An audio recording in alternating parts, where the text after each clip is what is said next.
வானொலியில் நீங்கள் கேட்டு மகிழ்ந்த தென்கட்சி கோ. சுவாமிநாதன் அவர்களின் இன்று ஒரு தகவல் கதை தொகுப்பினை கேட்கலாம். ஒரு நாள் ராமர் அரசவையில் உட்கார்ந்துருக்கிறார். ராமராஜ்யம் நடந்துகிட்டு இருந்த நேரம். அந்த சமயத்தில் ஒரு நாய் அரச சபைக்கு வந்துதான். அது தலையில் அடிபட்டு ரத்தம். அந்த கோலத்தில் அது அங்கே வந்தது.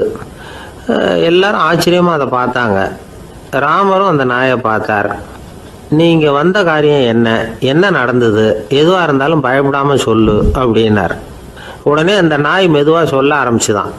ஐயா, நான் தெருவில் போய்கிட்டு இருந்தேன். வழியில் ஒருத்தர் வந்தார். அவர் வேத சாஸ்திரம்லாம் படித்த பெரியவர். அவர் எந்த காரணமும் இல்லாமல் அவர் கையில் வச்சுருந்த குச்சியால் என் தலையில் அடிச்சுட்டார். அதுதான் தலையில் ரத்தம். இதை நீங்கள் விசாரித்து தகுந்த தீர்ப்பு வழங்கணும் அப்படின்னு தான் அந்த நாய். ராமர் பார்த்தார். உடனே தன்னுடைய காவலர்களை அனுப்புனார். அந்த ஆளை எங்கே இருந்தாலும் போய் கொண்டுகிட்டு வாங்க அப்படின்னு விட்டார். காவலர்கள் போனாங்க. அந்த ஆளை பிடிச்சி கொண்டு வந்துட்டாங்க. அரண்மனைக்கு வா அப்படின்னு சொல்லி கூப்பிட்டுட்டு வந்துட்டாங்க. என்ன நடந்ததுன்னு விசாரித்தார் ராமர். அதுக்கு அந்த ஆள் சொன்னார், நான் வீதி வழியாக வந்துக்கிட்டு இருந்தேன். குறுக்க இந்த நாய் வந்தது. நான் அவசரமாக போய்கிட்டு இருந்தேன். இது எனக்கு வழி விடாமல் குறுக்க பூந்து இடைஞ்சல் பண்ணிச்சு. எனக்கு கோபம் வந்துட்டுது. அதனால் அடிச்சுட்டேன். வேத சாஸ்திரம் படித்த நான் என் வசம் இழந்து கோபப்பட்டது பெரிய தப்பு தான். அதை நான் ஒத்துக்கிறேன்.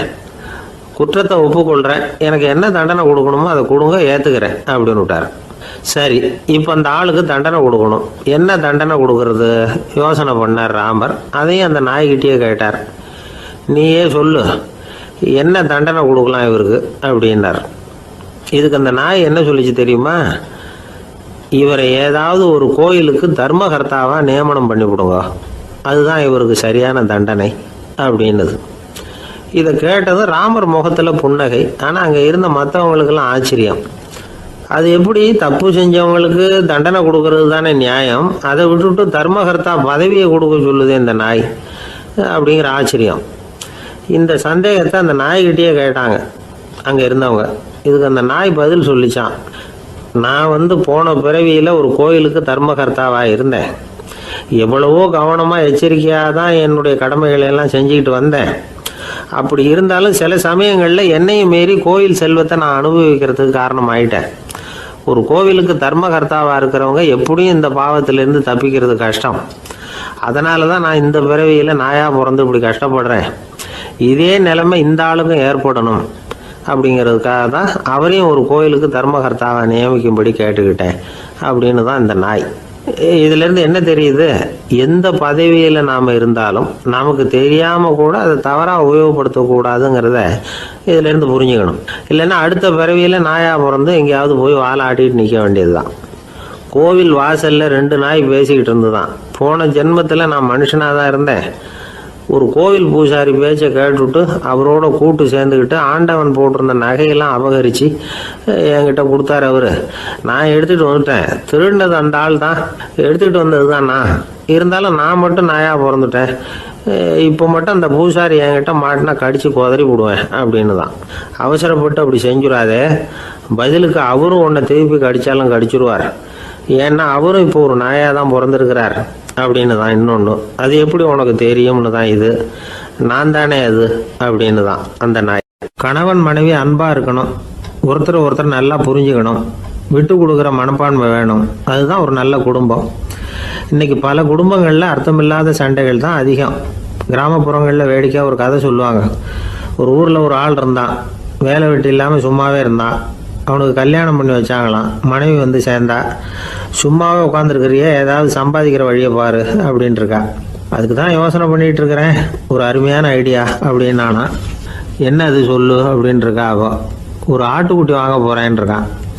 அதை வாங்கி என்ன பண்ண போகிறேன்னா, அந்த குட்டி வளரும், பெருசாகும், அதுக்கப்புறம் அது நிறைய குட்டி போடும் அப்படின்ட்டுருக்கான். சரி, அப்புறம் என்ன, அதையெல்லாம் சந்தையில் கொண்டுட்டு போய் விற்றுவிட்டு அந்த காசுக்கு ஒரு எருவு மாடு வாங்கலாம். சரி, அது எதுக்கு? எருவு மாடு நிறைய பால் கொடுக்கும், அதை கொண்டுகிட்டு போய் பால் பண்ணையில் கொடுப்பேன், அல்லது நானே விற்றுருவேன், கை நிறைய காசு கிடைக்கும். அதுக்கப்புறம் ஒரு பசுமாடு வாங்குவேன், பாலையும் விற்கலாம், நாமளும் காய் போட்டு சாப்பிட்லாம், இப்படிலாம் சொல்லியிருக்கான். அப்போ அந்த பொண்ணு சொல்லிச்சான், அடுத்த தெருவில் இருக்கிற எங்கள் அம்மா வீட்டுக்கும் கொஞ்சம் பால் கொடுத்து அனுப்பலாம் அப்படின்ட்டுருக்கா அந்த பொண்ணு. இந்த இடத்துல கணவனுக்கு கோவம் வந்துட்டுது. அது எப்படி உங்கள் அம்மா வீட்டுக்கு எதுக்கு கொடுக்கணும், அதெல்லாம் முடியாதுன்றிருக்கான். இந்த இடத்துல சண்டை ஆரம்பமாயிட்டுது. கொஞ்ச நேரத்தில் 2 பேரும் சத்தம் போட ஆரம்பிச்சிட்டாங்க. கடுமையான சண்டை நடக்கிறத பக்கத்து வீட்டுக்காரன் காதில் வாங்கினான். அவன் ஓடியாந்தான். அவனுக்கு தெரியும் வாங்காத மாட்டுக்காக இப்படி சண்டை போட்டுக்கிட்டு இருக்கிறாங்கங்கிறது அவனுக்கு புரியும். அவன் ஓடி வந்து சொன்னான், ஏண்டா உன்னோட பசுமாட்டை ஒழுங்காக கட்டி போடக்கூடாதான்ருக்கான். என்னடா சொல்கிறேன்னா இவன், உன் மாடு என் தோட்டத்தில் வந்து மேய்ஞ்சுட்டுது, பயிரெலாம் நாசமாயிட்டுது, 10,000 ரூபா அளவுக்கு சேதம், அதை வாங்கிட்டு போகிறதுக்கு தான் வந்தேன், குடுறா 10,000 நானா. இவன் அரண்டு போயிட்டான். அப்புறம் சொன்னான், டே நான் இன்னும் மாடே வாங்கலையே, அதுக்குள்ளே அது வந்து எப்படிடா உன் தோட்டத்தில் மேயும், என்னடா உளறேன்ருக்கான். நீ தாண்டா இப்போ உளறிக்கிட்டு இருக்க, மாடே வாங்கலை, அதுக்குள்ளே எப்படிடா வந்து உன்னுடைய மனைவி அவங்க அம்மா வீட்டுக்கு பால் கொடுத்து அனுப்ப முடியும் அப்படின்னு அவன் கேட்டானா. நம்ம ஆளுக்கு இப்போ தான் புத்தி வந்துதான். அர்த்தமே இல்லாத சண்டை போட்டுக்கிட்டு இருக்கிறோம் அப்படிங்கிறத அவன் புரிஞ்சுக்கிட்டானான். இது நம்ம முன்னோர்கள் சொல்லியிருக்கிற ஒரு கதை. சண்டையில் தான் அர்த்தம் இல்லையே தவிர கதையில் அர்த்தம் உண்டு. அதாவது இல்லாத விஷயங்களுக்காக சண்டை போட்டுக்கிட்டு இல்லறத்தை வீணாக்கிக்கிட்டு இருக்கிற மனிதர்கள் இன்றைக்கு நிறைய பேர் இருக்கிறாங்க. ஒருத்தன் தன்னுடைய மனைவியை பற்றி மாமனார்கிட்ட புகார் சொன்னானா, மாமா உங்கள் பொண்ணு அர்த்தமில்லாத சண்டை போடுறா, எதுக்கு எடுத்தாலும் எடுத்தெறிஞ்சு பேசுகிறா அப்படின்ட்டுருக்கான். நீ எப்படி மாப்பிள்ளை அதை சமாளிக்கிற அப்படின்னு கேட்டிருக்காரு அவர். அவள் எடுத்தெறியறது என் மேலே படாமல் ஒதுங்கி நின்றுக்கிறேன் அப்படின்னு நானா. ஒரு பெரியவர்கிட்ட பேசிக்கிட்டு இருந்தேன். அவர் என்கிட்ட ஒரு கேள்வி கேட்டார். திருடர்கள் எத்தனை வகை தெரியுமா உனக்கு அப்படின்னார். இதுதான் அவர் கேட்ட கேள்வி. எதுக்காக என்ன பார்த்து அந்த கேள்வி கேட்டாரு தெரியல. இருந்தாலும் நான் வந்து அவருக்கு பதில் சொன்னேன். திருடர்களில் வந்து எத்தனையோ வகை உண்டுங்க. கார் திருடன், சைக்கிள் திருடன், முகமூடி திருடன், எப்படி சொல்லிகிட்டே போகலாம். இருந்தாலும் என்னுடைய சிற்றறிவுக்கு எட்டின வரையில் திருடர்களை வந்து 2 வகையாக பிரிக்கலாம் அப்படின்னு நினைக்கிறேன். ஒன்று ராத்திரியில் திருடுற திருடன், இன்னொருத்தன் பகலில் திருடுற திருடன். அதாவது பகல் திருடன், ராத்திரி திருடன் அப்படின்னு பெரியவர் சிரித்தார். என்ன சிரிக்கிறீங்களே, என்ன கள்ளுவர்கள் 4 வகை அப்படின்னு ஆரம்பித்தார்.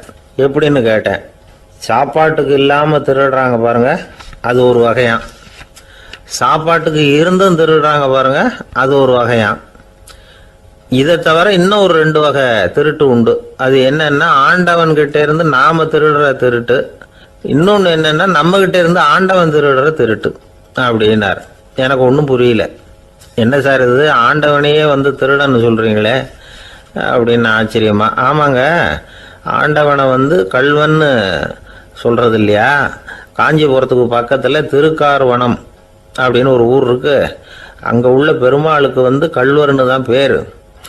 அது மட்டும் இல்லை, திருமங்கை ஆழ்வார் தம்முடைய திரு நெடுந்தாண்டகத்தில் கார்வனத்துள்ளாய் கல்வா அப்படின்னு தான் அழைக்கிறார் அப்படின்னு நிறைய உதாரணம்லாம் சொல்ல ஆரம்பித்தார்.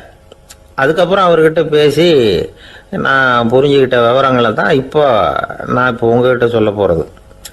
அதாவது அவர் சொன்ன முதல் வகை திருடர்கள் வந்து சாப்பாட்டுக்கு இல்லாமல் திருடுறவங்க.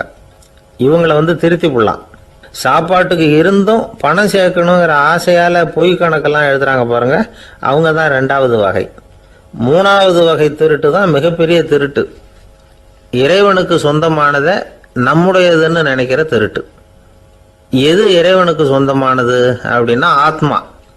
பகவானுக்கு சொந்தமான ஆத்மாவை நம்முடையதுன்னு நினைக்கிறது தான் அந்த மாபெரும் திருட்டு. இதுக்கு பேர் தான் ஆத்மாபகாரமா. சரி, இதுக்கு பரிகாரம் என்ன? எல்லாம் இறைவனுடையது, நமக்கு ஒன்றும் இல்லை அப்படின்னு நினைக்கிறது தான் இதுக்கு பரிகாரம். இதெல்லாம் இருக்கட்டும். 4வது திருட்டு ஒன்று சொன்னோம்ல, ஆண்டவன் நம்மகிட்ட இருந்து திருடுறது. அது எப்படி? ஆண்டவனை வந்து கள்வன்னு சொல்கிறாங்க, அது சரி. அவர் என்னத்தை திருடினார்? இப்போ இன்னொருத்தருக்கு சொந்தமான ஒன்றை எடுத்து வச்சுக்கிறது தான் கள்ளத்தனம். ஆனால் ஆண்டவன் எடுத்துக்கிட்டோம்னா இருக்கிறது எல்லாமே அவனுக்கு சொந்தம்.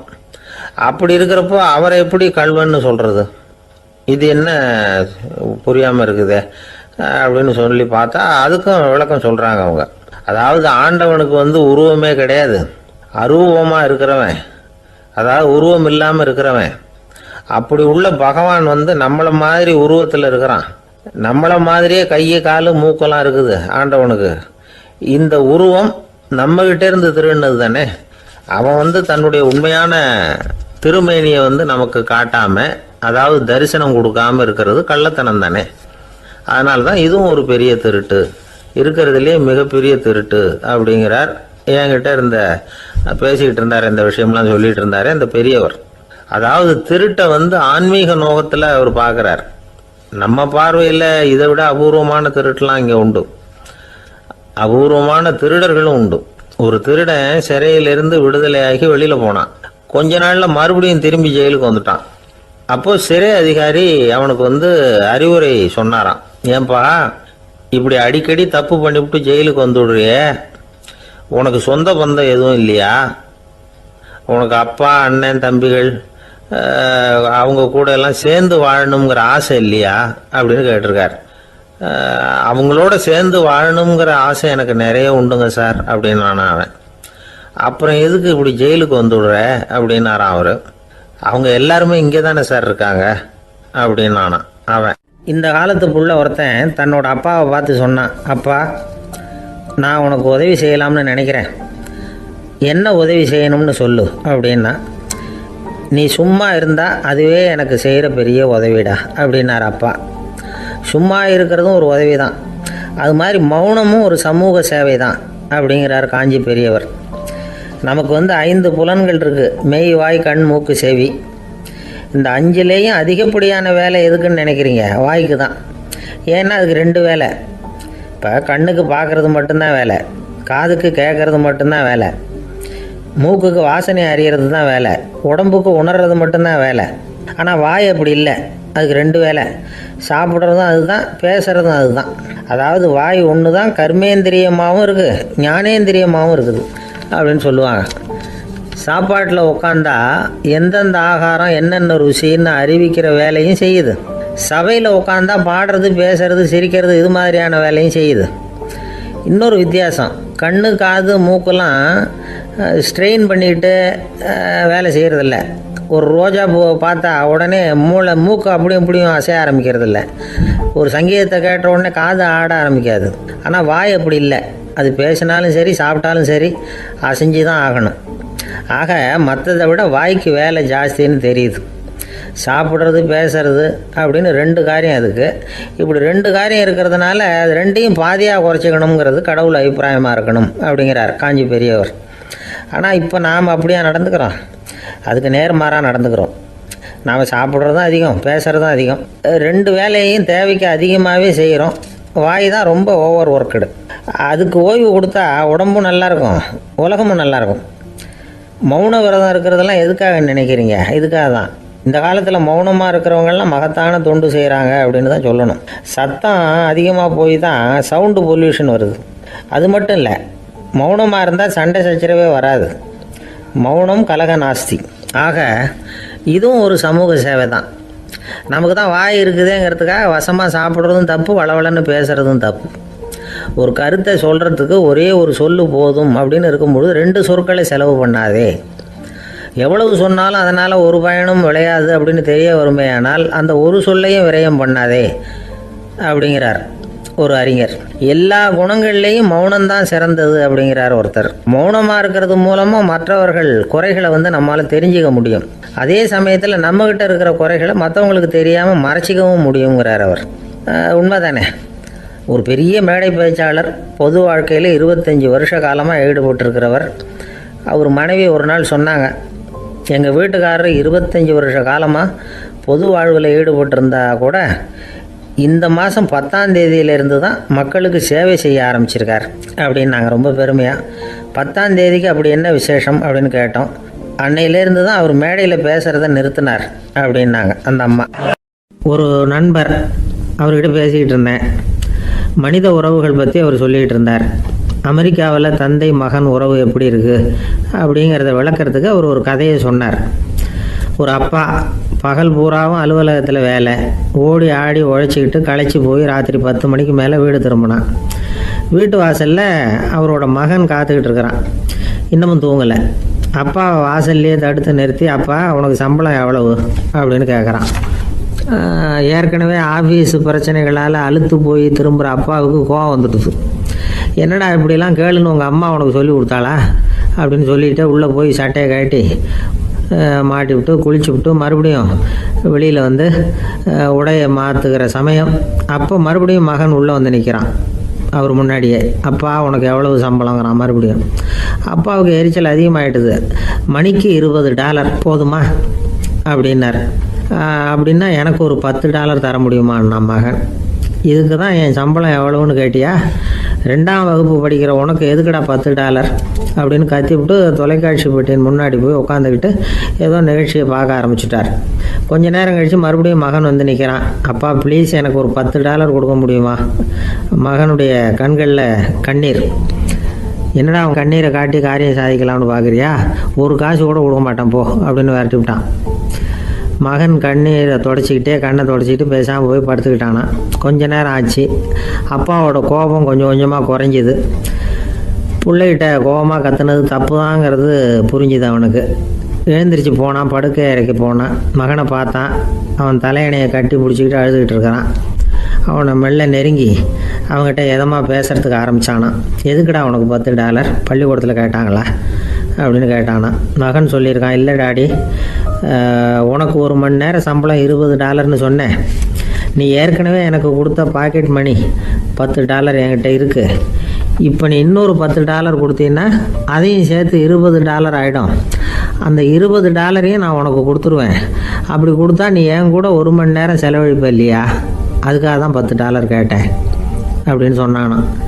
அந்த அப்பா கண்ணு கலங்கி போச்சான். ஆதரவோடு தன்னுடைய மகனை கட்டி பிடிச்சி அழ ஆரம்பிச்சிட்டாராம். இதுதான் நண்பர் சொன்ன கதை. அமெரிக்கா மட்டும் இல்லை, உலகம் பூராவும் இன்றைக்கி மனித உறவுகள் இப்படி தான் மாறிட்டு இருக்கு. பெரியவர்கள் அறிவுரை என்ன தெரியுமா? உங்கள் குழந்தைகளிடமிருந்து குழந்தை பருவத்தை பிரித்து விடாதீர்கள் அப்படிங்கிறது தான். அதாவது இன்றைய குழந்தைகள் தங்கள் பிருந்தாவனத்தை இழந்து விடுகிறார்கள் அப்படிங்கிறது அவங்களுடைய கருத்து. இந்த நிலைக்கு நாம் காரணமாக இருந்துடக்கூடாது. குழந்தைகளோட விளையாடுவோம், குடும்பத்தோடு உறவாடுவோம் அப்படிங்கிறது தான் நம்முடைய நோக்கமாக இருக்கணும். இன்றைய உறவு முறைக்கு இன்னொரு உதாரணம் சொல்லுவாங்க. ஒருத்தர் வந்தாராம், அவர் பக்கத்தில் ஒரு சின்ன பையன். நாம் அவரை விசாரிக்கிறோம், யார் இந்த பையன் அப்படின்னா அவர் சொல்கிறார், இவன் எனக்கு தூரத்து உறவு அப்படின்னாராம். இந்த தூரத்து உறவுன்னா எப்படின்னு இருக்கான். இதுக்கு அவன் சொல்லியிருக்கிறான், இவன் எங்கள் அப்பாவுக்கு 8வது புள்ள அப்படின்னானான். ஒரு ஊர்ல ஒரு துறவி இருந்தார், புத்த சமய துறவி. அந்த ஊர் மன்னன் அவரை பத்தி கேள்விப்பட்டிருக்கான். ஒரு நாள் புறப்பட்டு போனான், துறவியின் பாதங்களை தொட்டு வணங்கினான். அதுக்கப்புறம் சொன்னான், ஐயா, நான் உங்களை அரண்மனைக்கு அழைச்சிட்டு போறதுக்காக வந்திருக்கிறேன். இனிமே நீங்க இங்க எதுக்கு இருக்கணும் அப்படின்னானா. அவன் மனசுக்குள்ள என்ன நினைப்புன்னா, இவர் எங்க வர போறாரு, நான் ரொம்ப எளிமையானவன், எனக்கு எதுக்கு அரண்மனை வாசம்னு சொல்லி விடுவார் அப்படின்னு நினைச்சிருக்கான். ஆனா அந்த துறவி என்ன பண்ணார் தெரியுமா? அப்படியா, சரி போகலாம், வா, போய் உன் ரதத்தை கொண்டுட்டு வா, அரண்மனைக்கு போகும்பொழுது அதுக்கு தகுந்த மாதிரி ஆடம்பரமா போகணும் அப்படின்னு விட்டாரான். துறவி இப்படி சொன்னதும் அந்த மன்னனுக்கு மனசுக்குள்ள சந்தேகம் வந்துட்டுது. இவர் உண்மையிலேயே துறவி தானா, ஏமாத்து பேர் வழி மாதிரி தெரியுதே அப்படின்னு நினைச்சிருக்கான். இருந்தாலும் இனிமே என்ன பண்றது, சொல்லியாச்சு. ரதத்தை கொண்டுட்டு வந்தான். துறவி ஏறி உட்கார்ந்தார். பக்கத்துல ராஜா. அவர் ரொம்ப உற்சாகமா வரார். இவன் ரொம்ப சோர்ந்து போய் வரான். துறவி மரத்தடியிலேயே வாழ்ந்து பழக்கப்பட்டவர், அரண்மனையில எளிமையா ஒரு இடத்துல உட்காந்துக்குவார் அப்படின்னு நினைச்சான். ஆனா அப்படி இல்லை. அரண்மனைக்கு வந்த உடனே அந்த துறவி அதை கொண்டுட்டு வா, இதை கொண்டுட்டு வான்னு சொல்லி உத்தரவு போட ஆரம்பிச்சுட்டார். அரண்மனையில இருந்தா அரசனை மாதிரி இருக்கணும் அப்படிங்கிறார். ராத்திரி பூரா சௌரியமா தூங்கினார். பகல்ல அரண்மனை தோட்டத்துல உலாவ வேண்டியது, நீச்சல் குளத்துல குளிக்க வேண்டியது, இப்படியே பொழுது போக்கிட்டு இருக்கிறார். அந்த அரண்மனையில துறவி மகிழ்ச்சியா இருக்கிறார். மன்னனால அப்படி இருக்க முடியல. அவருக்கு எந்த கவலையும் இல்லை, இவனுக்கு அரசாங்க கவலைகள். துறவி அப்படி இருக்கிறத இவனால தாங்கிக்க முடியல. ஒரு நாள் அவர்கிட்டயே போய், நான் உங்ககிட்ட கொஞ்சம் பேசணும் நானா. துறவி பார்த்தார். நான் இந்த அரண்மனைக்கு வரும்பொழுதே நீ என்னமோ என்கிட்ட கேட்கணும்னு நினைச்ச, ஏன் காலதாமதம்? நீ அனாவசியமா உன்னையே தொந்தரவு பண்ணிட்டு இருக்கிற, நீ கவலையா இருக்கேங்கிறது எனக்கு புரியுது. நான் மரத்தடியில் இருந்தப்போ கூட என்னை அடிக்கடி சந்திச்சுக்கிட்டு இருப்ப, ஏதாவது விளக்கம் கேட்கறது உண்டு. இங்க வந்த பிறகு என்னை சந்திக்கிறது கூட அபூர்வமா போயிட்டுது. நீ இப்போ என்ன கேட்க போறேங்கிறது எனக்கு தெரியும், இருந்தாலும் கேளு அப்படின்னாராம். வேற ஒன்றும் இல்லைங்க, இப்போ உங்களுக்கும் எனக்கு என்ன வித்தியாசம்? 2 பேரும் அரண்மனையில தான் இருக்கிறோம். நீங்க மகிழ்ச்சியா இருக்கிறீங்க, நான் அப்படி இருக்க முடியல. இவ்வளவுக்கும் நீங்க முன்னாடி இருந்தது மாதிரி இல்லை. தினமும் தங்க தேர் கேட்குறீங்க, உயர்தரமான ஆடைகள் அணியிறீங்க, சுவையான சாப்பாடு. இப்படி இருக்கிறப்போ உங்களுக்கும் எனக்கு என்ன வித்தியாசம்? இதுதான் மன்னனுடைய கேள்வி. இதுக்கு பதில் சொல்றேன், என் கூட புறப்பட்டு வா, இந்த நகரத்துக்கு வெளியில போவோம் அப்படின்னு சொல்லி அரசனை கூப்பிட்டுக்கிட்டு ஊர் எல்லைக்கு வந்து சேர்ந்தார் துறவி. அங்க போய் சொன்னார், இதை பாருப்பா, இந்த இடத்த தான் தேடிட்டு இருந்தேன். இனிமே நான் வந்து திரும்பி வர போறதில்ல. நீ என்னோட வர்றியா திரும்பி போறியா அப்படின்னார். நான் எப்படிங்க உங்க கூட வர முடியும்? என்னுடைய நாடு, என்னுடைய சொத்துக்கள், மனைவி, மக்கள் எல்லாத்தையும் விட்டுட்டு எப்படிங்க வர்றதுன்னா. இப்ப அந்த துறவி சொன்னார், இப்ப வித்தியாசத்தை தெரிஞ்சுக்கிட்டியா? நான் அரண்மனையில் இருந்தேன், எல்லா வித பொருள்களும் உடையவனா இருந்தேன், ஆனா எதையும் சொந்தம் கொண்டாடுறவனா இருக்கல. ஆனா நீ அப்படி இல்லை, எல்லாத்தையும் சொந்தம் கொண்டாடிட்டு இருக்கிற. இதுதான் நமக்குள்ள வித்தியாசம் அப்படின்னு சொன்னார். அரண்மனை ஆடைகளை அப்படியே களைஞ்சார், அரசங்கிட்ட கொடுத்தார். உன்னுடைய ஆடைகளை நீயே வச்சுக்கோன்னார். அவர் பாட்டுக்கு நடந்து போனார், திரும்பியே பார்க்கல. அரசனுக்கு அப்பதான் தன்னுடைய அறியாமை விளங்குச்சான். இதுல இருந்து நாம புரிஞ்சுக்க வேண்டியது என்னன்னா, இந்த உலகத்துல எத்தனையோ பொருள்கள், அதையெல்லாம் முறையா பயன்படுத்தினா மகிழ்ச்சி. அதை விட்டுட்டு அதுக்கெல்லாம் சொந்தம் கொண்டாட ஆரம்பிச்சா கவலை. நம்ம ஆட்கள் வந்து சொந்தம் கொண்டாடுற விதமே தனி. ஒரு ஆளு இன்னொருத்தங்கிட்ட ஒரு கொடை கடன் வாங்கியிருந்தான், திருப்பி கொடுக்கல. கொடையை கொடுத்தவன் கேட்டான், என்கிட்ட கடன் வாங்கினிய கொடை, அதை கொஞ்சம் திருப்பி தர்றியான்னா. அது உனக்கு இப்போ அவசரமா தேவைப்படுதா அப்படின்னு கேட்டான் இவன். எனக்கு தேவைப்படல, அந்த கொடையை நான் யாருக்கிட்ட வாங்கியிருந்தேனோ அவனுக்கு இப்போ அது அவசரமா தேவைப்படுது அப்படின்னு அந்த ஆள். நம்ம கிட்ட ஒருத்தன் தப்பா நடந்துக்கிட்டானா உடனே நாம என்ன செய்வோம்? கையை ஓங்கிட்டு அவனை அடிக்க போவோம். நாம அவங்கிட்ட அவனை விட ஒருபடி மேலா தப்பா நடந்துக்குவோம். ஆனா பெரியவங்கெல்லாம் அப்படி நடந்துக்கிறது இல்லை. இன்னா செய்தாரை ஒருத்தல் அவர் நாண நன்னயம் செய்து விடல் அப்படின்னு வள்ளுவர் சொல்லியிருக்காரு இல்லையா? அதுக்கு தகுந்த மாதிரி நடந்துக்குவாங்க. பாயசித் விஸ்தாமிங்கிறவர் ஒரு பெரிய ஞானி. அவர் ஒரு நாள் ராத்திரி ரொம்ப நேரம் மசூதியில் இருந்துட்டு வீட்டுக்கு திரும்பி வந்துகிட்டு இருக்கிறார். வழியில ஒரு குடிகாரன், அவன் கையில ஒரு இசைக்கருவி, அதை கண்ணா பின்னான்னு மீட்டிக்கிட்டு வாய்க்கு வந்தபடி என்னத்தையோ பாட்டுன்னு நினைச்சுக்கிட்டு பாடிக்கிட்டு அவன் பாட்டுக்கு கிடக்குறான் வழியில. அதோட இருந்தாலும் பரவாயில்ல, அந்த பக்கமா வழியில போறவங்க வர்றவங்களை எல்லாம் பார்த்து கண்ணா பின்னான்னு திட்டிக்கிட்டு இருக்கிறான், ரொம்ப வளர்க்குறான். பாயசீத் பிஸ்தாமிங்கிற அந்த பெரியவர் அந்த வழியா போறார். அவனை பார்க்கிறார். அவனுடைய நிலைமையை பார்த்துட்டு பரிதாபப்படுறார். ஏன்பா இது மாதிரி எல்லாம் நடந்துக்கிற, இப்படி நடக்கலாமா அப்படின்னு ஏதோ கொஞ்சம் புத்திமதி சொல்றதுக்கு ஆரம்பிச்சார். அவனுக்கு கோபம் வந்துட்டுது. கையில் வச்சிருந்த வாத்திய கருவி அதால ஓங்கி அந்த பெரியவர் தலையில ஒரு அடி கொடுத்தான். ரத்த காயம் ஏற்பட்டு போச்சு.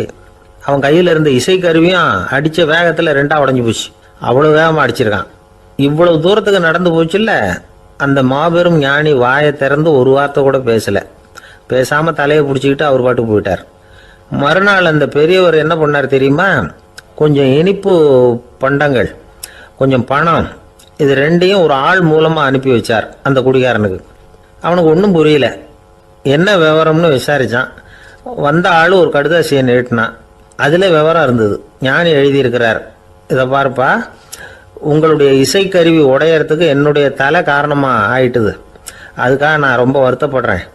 அதுக்காக தான் பணம் அனுப்பி வச்சிருக்கேன். வேற புதுசா ஒரு இசைக்கருவி வாங்கிக்கோ.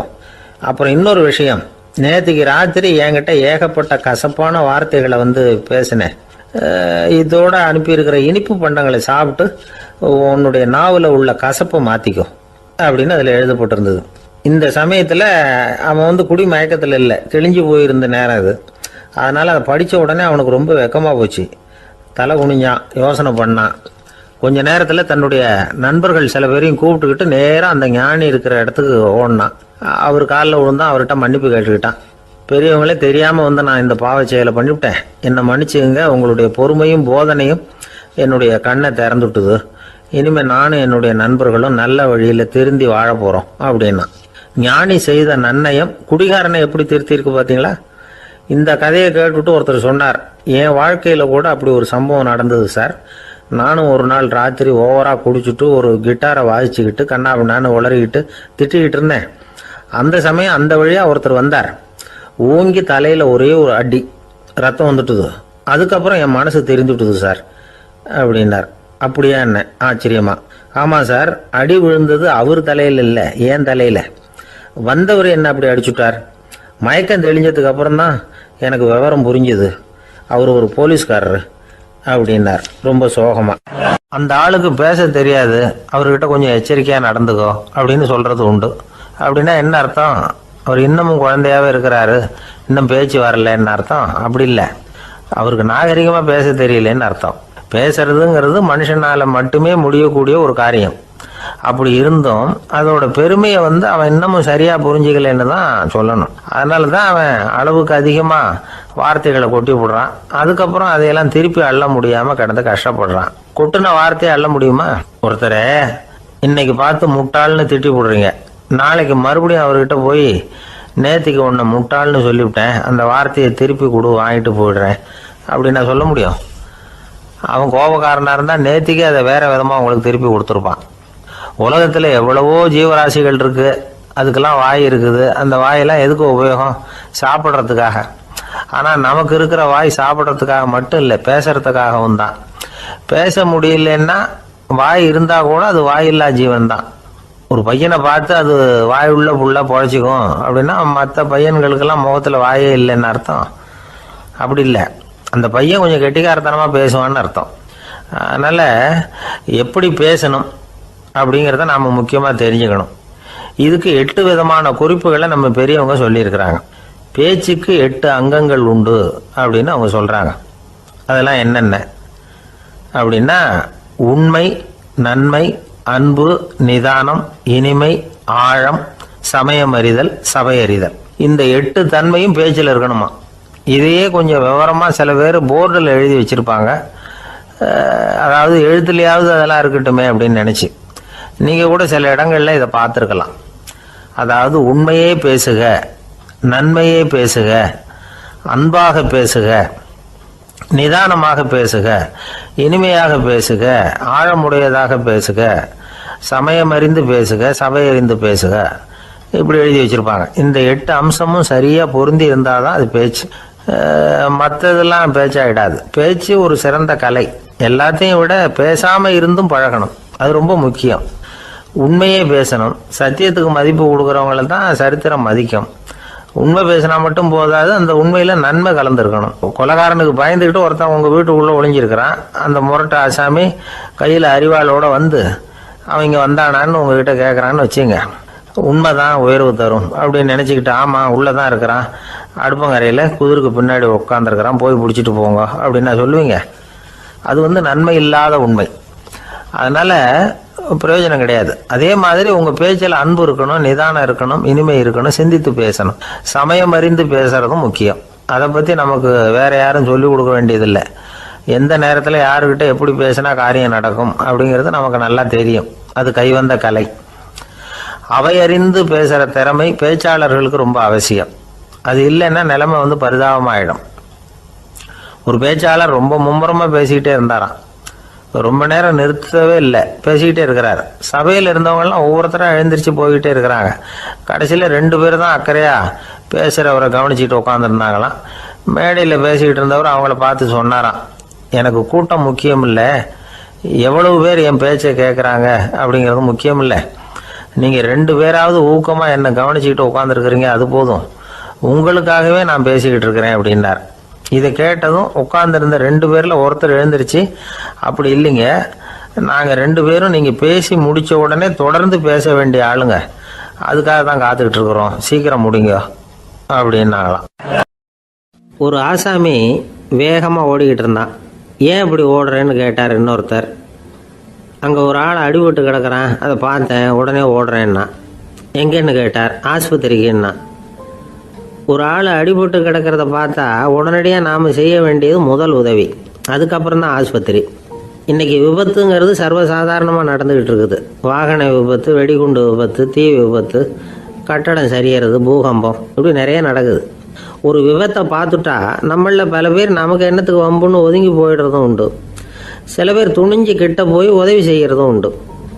அப்படி உதவி செய்ய நினைக்கிறவங்களுக்கு உபயோகப்படுற தகவல் இது. விபத்தில் காயமடைஞ்சவங்களை 3 பிரிவாக பிரிக்கலாமா. முதல் வகை கொஞ்சம் சீரியஸானது, உயிருக்கு உடனே ஆபத்து தரக்கூடியது. மூளை காயம், முகம் கழுத்து காயங்கள், இருதயம் நுரையீரல் காயங்கள், வயத்தில் உள்ளுறுப்பு காயங்கள், அதிகப்படியான இரத்தப்போக்கு, இதனால எல்லாம் பாதிக்கப்பட்டிருந்தால் அது முதல் வகை அப்படின்னு நாமளே மனசுக்குள்ளே முடிவு பண்ணிக்கணும். இவங்களுக்கெல்லாம் உடனடியாக முதல் உதவி கொடுக்கணும். தாமதப்படுத்தாமல் ஆஸ்பத்திரிக்கு கொண்டுகிட்டு போயிடணும். இப்படி கொஞ்சம் எச்சரிக்கையாக நடந்துக்கிட்டால் அவங்களில் பல பேரை காப்பாற்றி போடலாம். 2வது வகை எப்படின்னா, முதல் உதவி விரைவாக கிடைச்சா உயிர் பிழைக்கக்கூடிய மார்பு காயங்கள், கைகால் எலும்பு முறிவு, இடுப்பு முதுகெலும்பு காயம், சீரான இரத்த சேதம், இப்படிப்பட்டவங்களை 2வது வகையாக பிரிக்கணும். ஆபத்து இல்லாத சிராய்ப்புகள், சிறு காயங்கள், இரத்த உறைவுகள், இதனால் பாதிக்கப்படுறவங்க 3வது வகை. ஒருத்தர் தலையில் அடிபட்டு நினைவு இழந்துட்டாருன்னு வச்சுங்க, அவருக்கு வாந்தி வர்றதுனால புறையேறி மூச்சு அடைப்பு உண்டாகும். இப்படி ஆகாமல் இருக்கிறதுக்காக தலையை ஒரு பக்கமாக சாய்ச்சி வைக்கலாம். நாடி துடிப்பையும் இதய துடிப்பையும் தொட்டு பார்க்கணும். அது குறைஞ்சிருந்தாலும் சரி, நின்று இருந்தாலும் சரி, அவர் மார்பை நிமிஷத்துக்கு 80 தடவை உள்ளங்கையால் அழுத்தி இதய துடிப்பை மீட்கிறதுக்கு உதவி பண்ணணும். கழுத்தில் காயம்பட்டாலும் ஆபத்து அதிகம். கழுத்துக்கு அடியில் ஒரு துண்டை மடித்து வைக்கலாம். 2 பக்கமும் சின்ன தலையணை அல்லது துணி மடிப்புகளை வச்சு கழுத்தை அதிகமாக அசையாமல் பார்த்துக்கலாம். முதுகெலும்பு முறிஞ்சிருக்குமோ அப்படிங்கிற சந்தேகம் இருந்ததுன்னா அவரை அதிகமாக அசைய விடக்கூடாது. அதிகமாக அசைஞ்சால் தண்டு வடத்தில் பாதிப்பு ஏற்பட்டு கைகால் விளங்காமல் போயிடும். அவரை ஒரு கனமான போர்வை இல்லைன்னா பாயில் படுக்க வச்சு 4 பேர் மெதுவாக தூக்கி மருத்துவ உதவிக்கு அனுப்பி வைக்கலாம். கையெலும்பு முறிஞ்சிருந்தால் முறிஞ்ச பாகத்தை உடம்போடு சேர்த்து அசையாமல் கட்டி போடலாம். கால் எலும்பு முறிஞ்சிருந்தால் மற்ற காலோடு சேர்த்து கட்டி போடலாம். முறிஞ்ச பாகம் தொங்காமல் பார்த்துக்கணும். அப்போ தான் வீக்கம் உண்டாகாமல் இருக்கும். வெட்டு காயம், குண்டடிப்பட்ட காயம், இதிலெல்லாம் இரத்தப்போக்கு அதிகமாக இருக்கும். ரத்தம் வெளியேற ஆபத்து அதிகம். சுத்தமான துணியை பல மடிப்புகளை மடித்து காயத்தின் மேலே வச்சு அழுத்தமாக ஒரு 10 நிமிஷம் பிடிச்சிக்கணும். ரத்தம் நின்ன உடனே காயத்துக்கு கட்டு போடலாம். சில சமயம் காயம்பட்ட பாகத்தை உயரமாக தூக்கி பிடிச்சிக்கிட்டா தான் ரத்த கசிவு நிற்கும். இந்த விவரங்களையெல்லாம் கொஞ்சம் மனசில் வாங்கி வச்சுக்கிட்டோம்னா சமயத்தில் உதவும். ஏன்னா இந்த காலத்தில் விபத்து எந்த ரூபத்தில் எப்போ வரும்னு யூகிக்கவே முடியல. நண்பர் ஒருத்தர் சொன்னார், நேற்றுக்கு பாருங்கள் சார், என் கண்ணு முன்னாடியே ஒரு சின்ன விபத்து நடந்ததுன்னார். என்னன்னு விசாரித்தோம். ஒரு பஸ்ஸில் வந்துக்கிட்டு இருந்தேன். அந்த பஸ்ஸில் பின்பக்கம் படி ஓரமாக நின்றுக்கிட்டு இருந்த ஒருத்தர் ரோட்டில் விழுந்துட்டார். டிரைவர் அதை கவனிக்கலை, நிறுத்தாமல் அவர் பாட்டுக்கு போகிறாருனார். கண்டக்டர் உடனே விசில் கொடுத்து பஸ்ஸை நிறுத்த வேண்டியது தானே அப்படின்னோம். அதுதான் சார் முடியாமல் போச்சுன்னார் அவர். ஏன்னு கேட்டாங்க. தவறி கீழே விழுந்ததே அந்த கண்டக்டர் தான் சார் அப்படிங்கிறார்.